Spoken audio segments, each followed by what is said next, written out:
पौष महिन्याचं रहस्य.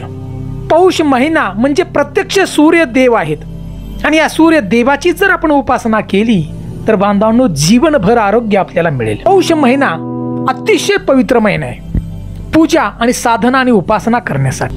परंतु फक्त आता या महिन्यात कुठलंही शुभ कार्य आपण करत नाही. तर बांधवांनो या पौष महिन्याला पुसाचा महिना सुद्धा आपण म्हणतो. हिंदू पंचांगानुसार 10वा महिना म्हणजे आपला पौष. सगळ्यांना माहिती आहे आपली चैत्र, वैशाख, ज्येष्ठ, आषाढ, श्रावण, भाद्रपद, अश्विन, कार्तिक, मार्गशीर्ष आणि पौष. तर बांधवांनो या महिन्यामध्ये हेमंत ऋतूचा प्रभाव होतो. या महिन्यात त्यामुळे थंडी भरपूर असते. तर बांधवांनो या महिन्याचं विशेष महत्व म्हणजे या महिन्यात सूर्यदेव विशेष शक्ती आपल्या भक्ताला ते प्रदान करतात. या धर्तीवर जो मनापासून भक्ती करतो सूर्यदेवाची, जो मनापासून सूर्यदेवाची उपासना करतो त्याला सूर्यदेव प्रसन्न होतात.